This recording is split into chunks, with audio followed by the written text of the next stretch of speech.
Halo guys, welcome back again to my channel. Bersama saya Hansan di sini, dan seperti biasanya setiap harinya saya akan buatkan video seputar cryptocurrency. Apa kabar kalian hari ini semuanya? Semoga dalam keadaan yang baik-baik saja.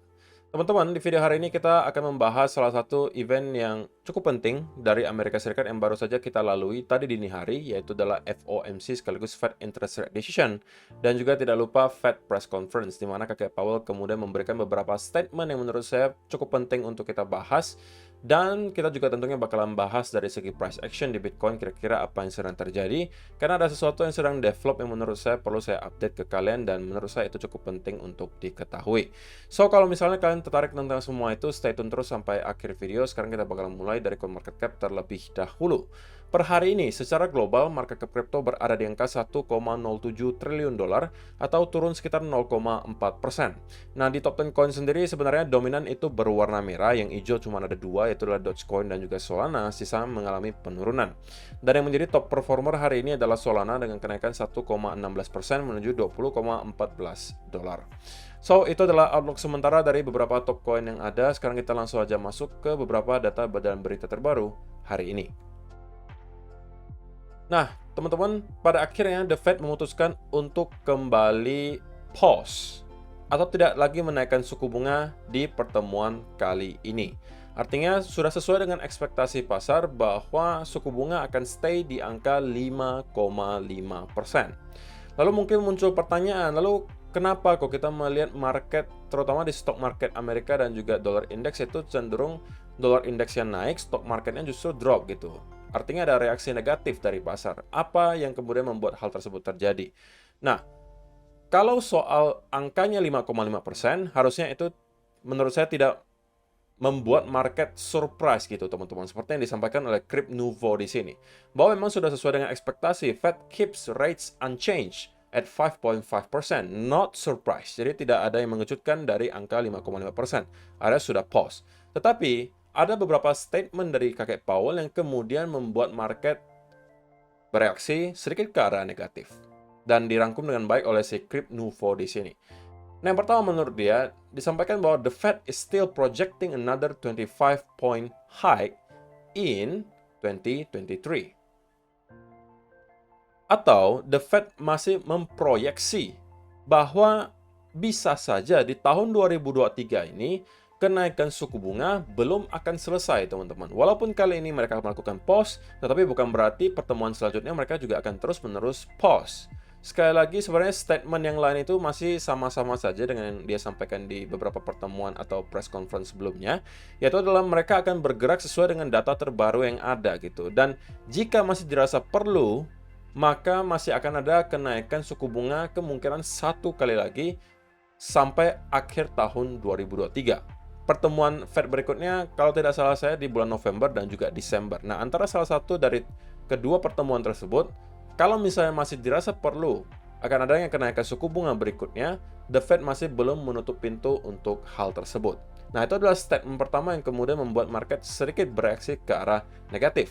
Dan juga yang kedua, the Fed sees 2024 end of year rate at 5.1% versus previous 4.6%.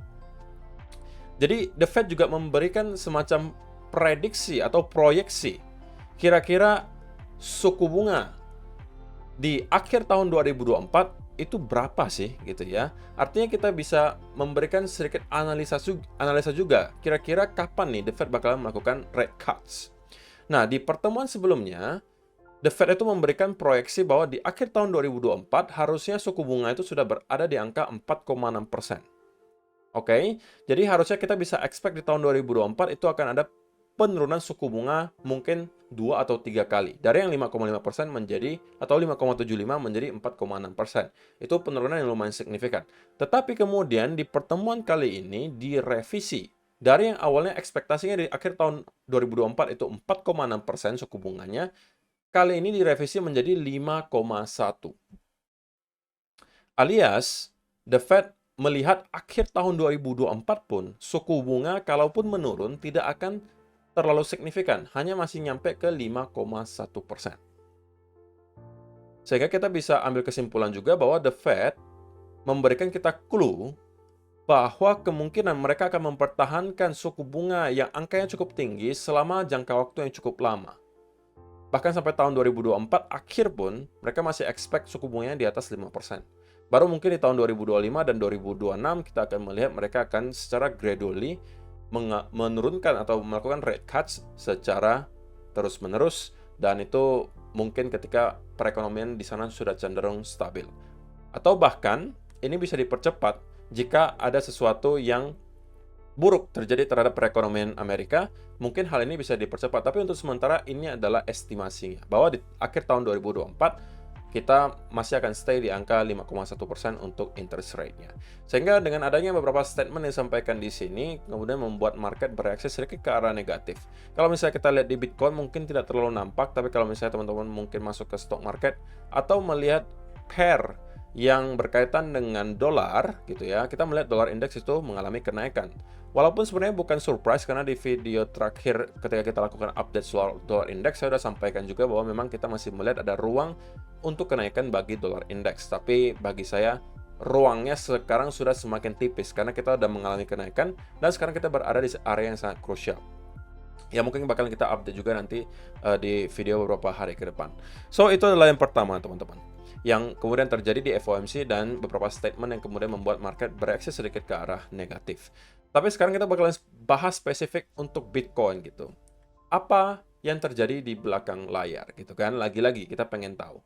Nah, untuk sementara kembali kita melihat ada berbagai berita positif gitu ya. According to Glassnode's Bitcoin Supply Less Active chart, inactive Bitcoin that has not moved from an address for more than 1, 3, and 5-year time frames has been at all-time highs since July 2023. Jadi sejak bulan Juli 2023 kemarin, jumlah Bitcoin yang tidak lagi digerakkan selama 1, 3, sampai bahkan 5 tahun terakhir itu berada di all-time high, teman-teman. Dan lebih mencengangkannya lagi, these metrics are mirrored by Bitcoin Analytics from CoinMarketCap, which tracks wallet addresses by how long they've been holding Bitcoin.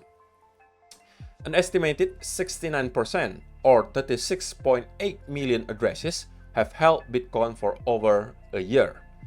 Jadi kalau kita mau membicarakan soal orang-orang yang sudah nge-hold minimal setahun, itu kurang lebih ada 69% teman-teman dari total circulating supply. Atau ada sekitar 36,8 juta alamat yang sudah memegang Bitcoin selama lebih dari 1 tahun. Dan semua metrik yang berkaitan dengan time frame holding itu berada di all time high, alias kita melihat semakin banyak orang-orang yang kemudian menjadi long term holder di Bitcoin.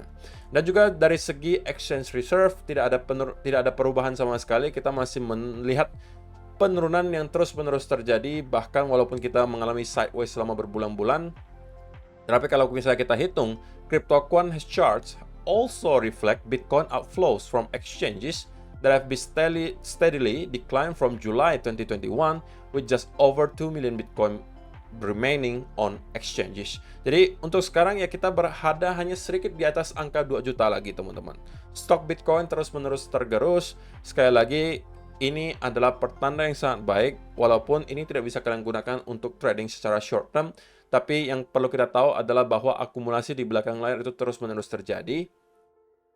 Hanya tinggal menunggu demand-nya saja yang kemungkinan akan start untuk meroket. Nah, ketika demand start untuk meroket lagi, kita baru kemungkinan bakalan melihat Bitcoin itu bergerak jauh lebih tinggi daripada harga yang sekarang.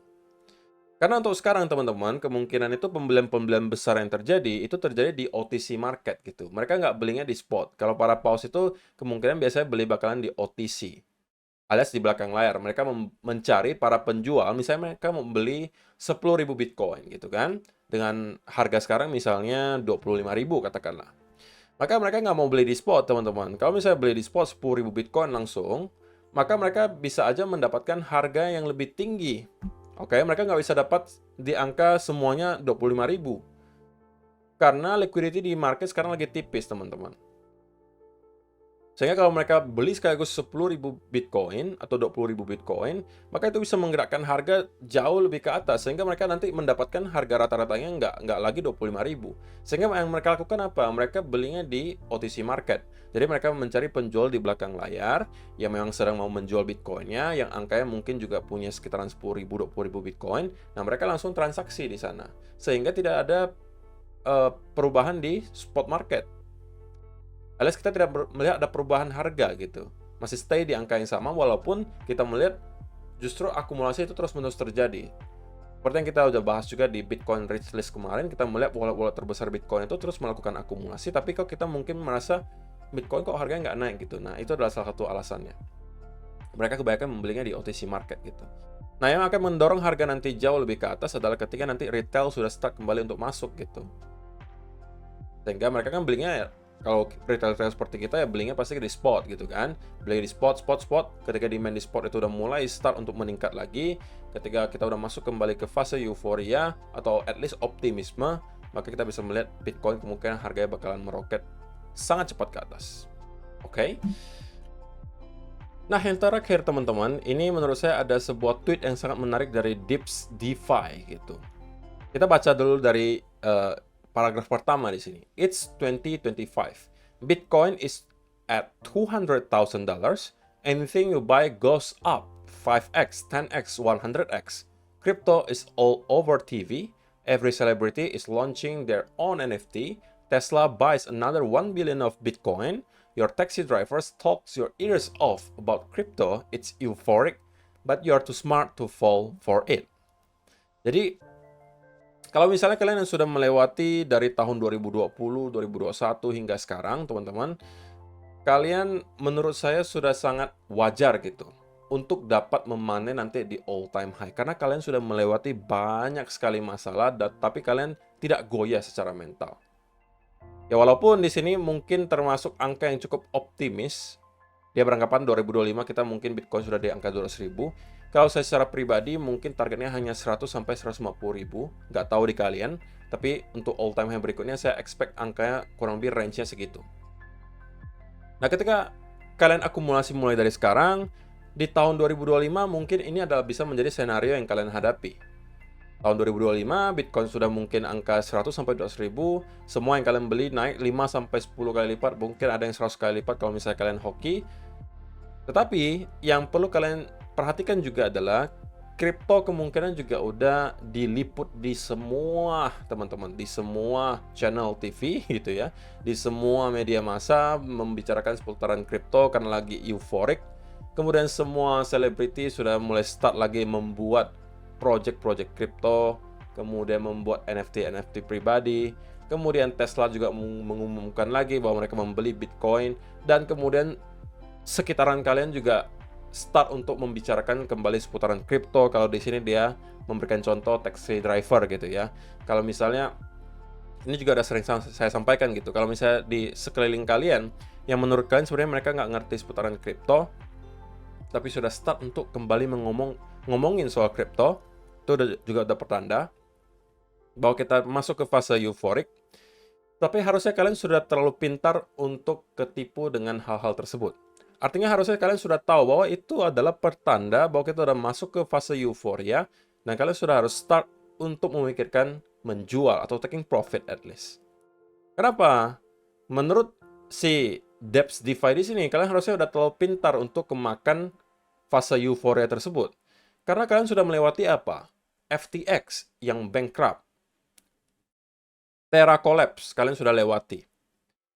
Kalian juga sudah melewati fase di mana The Fed terus menaikkan suku bunga. Kalian juga sudah melewati penurunan yang sangat signifikan dari 69.000 hingga ke angka 15.000. Kalian juga sudah melihat kasus 3AC, Celsius, BlockFi, Genesis yang semuanya bangkrut. Oke, kamu tahu bahwa pump ini tidak akan terus-menerus terjadi. Jadi kamu harus menjual, dan kemudian temenmu ya ngatain kamu gila gitu. Kenapa dijual, orang lagi naik harganya gitu loh. They even brag about their gains over the next few weeks, and you wonder, could I have made more if I held a little longer? Then the market turns and you quickly forget this thought. Because you stuck to your plan and you're happy with your profits. You made more than you could dream of. because you didn't shy away from the bear market. You were vigilant, you accumulated, and now you can enjoy a lifetime of financial freedom. Ya, jadi ini adalah tujuan kita semua tentunya ya, yang berinvestasi. Kita pengen masuk ke fase financial freedom. Kita pengennya nggak harus terlalu pusing lagi memikirkan soal mencari uang, karena hasil dari investasi kita dari mungkin bear market sekarang, nanti ketika sudah masuk ke all time high yang baru, semua altcoin kita bisa naik, Bitcoin juga mungkin udah 6 digit, itu mungkin harusnya bisa menghasilkan kita gains yang lumayan besar gitu ya. Jadi intinya yang mau disampaikan di sini apa? Bahwa kalau misalnya kalian sudah melewati semua hal dari 2020 hingga sekarang, harusnya sampai sekarang mental kalian sudah terbentuk. Dan ingat teman-teman, ketika kita sudah mendapatkan tanda fase euforia, please kalian sudah harus mengerti bahwa itu adalah biasanya pertanda kita sudah mendekati top dari sebuah bull market, dan kalian harus tega untuk taking profit dan menjual semua aset yang sudah kalian akumulasi dari sekarang. Karena kalau tidak, ya walaupun kalian mungkin tidak menjual di harga paling tinggi, tapi itu lebih baik daripada kalau misalnya kalian menjual terlalu lambat. Begitu ya. So, itulah beberapa data dan berita hari ini yang pengen saya sampaikan untuk kalian. Sekarang kita masuk ke chartnya Bitcoin, dan saya pengen langsung mulai dari 1 hour chart. Nah, seperti yang di awal video tadi saya sampaikan teman-teman, bahwa ada sesuatu yang menurut saya terdevelop di Bitcoin secara price action di sini. Bahwa yang kita lihat sekarang, kemarin itu tidak terlihat terlalu baik sebenarnya, karena kita mencoba berkali-kali untuk breakout dari sini, tapi kemudian selalu mendapatkan rejection. Tetapi kemudian juga yang kita lihat berikutnya adalah Bitcoin juga tidak mendapatkan sell off teman-teman, melainkan terus-menerus mengalami sideways movement di sekitaran area di sini. Sehingga yang kita lihat di sini justru cenderung sekarang berbentuk persis seperti yang kita lihat juga di sini teman-teman. Oke, sehingga ini saya bisa melihat bahwa price action yang ditunjukkan di sini juga cenderung korektif, yang berarti saya bisa kategorikan ini kemungkinan adalah konsolidasi juga dari yang rally yang kita hadapi di sini. Sedangkan yang di sini, adalah koreksi yang kita hadapi karena rally yang ini. Ini juga bisa menjadi koreksi berikutnya, dan ini cenderung terlihat cukup bullish teman-teman, menurut saya secara price action gitu. Walaupun saya nggak mau muluk-muluk dan kemudian menyatakan bahwa kita sudah pasti akan breakout dari trend di sini, tapi dengan adanya price action seperti ini, saya cukup yakin untuk short term kita masih cenderung akan melihat Bitcoin at least mencoba untuk merangkak naik ke atas. Sekali lagi teman-teman, targetnya di mana? Targetnya pertama tentunya adalah di area sekitaran 27.300. Next sudah kembali ke area trendline teman-teman, which is berarti di 27.400-an. Nah, ini akan menjadi area yang kembali sangat krusial untuk kita pantau. Kenapa? Kalau misalnya pada akhirnya kita memang mampu jebol di atas area trendline di sini, teman-teman, maka kita sudah bisa expect bahwa Bitcoin kemungkinan akan mendapatkan pergerakan yang lebih sustain ke atas, karena kita pada akhirnya mampu untuk jebol dari bearish trendline di sini. Dan beberapa target berikutnya adalah di sekitaran 28.300, sekali lagi di area $30.000, dan terakhir di area 31.000 sebagai area high terakhir. Dan posisi yang saya buka di sekitaran area di sini, long yang saya sampaikan ke teman-teman bahwa saya buka dari sekitaran area di sini, itu juga belum saya tutup posisinya, karena untuk sementara saya juga masih melihat bahwa ada kemungkinan kita akan kembali at least ngeretest ke area trendline di sini. Dan kalau misalnya benar kali ini kita bakalan mampu breakout, maka saya tetap masih akan hold dan kemungkinan menargetkan ke area yang lebih tinggi, at least di sekitaran area 28.300. Nah, kalau misalnya teman-teman yang belum punya posisi apapun sekarang gimana?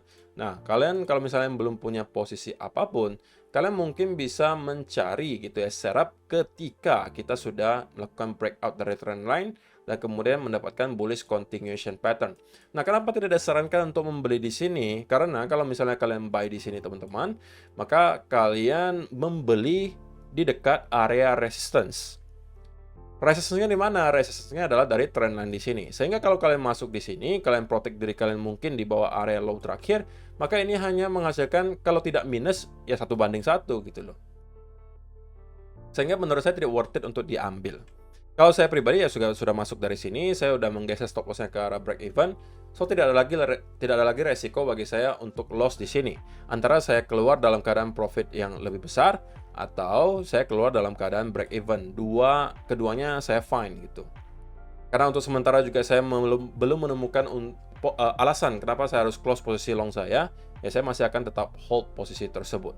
Nah, sekali lagi semua skenario tentunya datang dengan yang namanya invalidasi, teman-teman.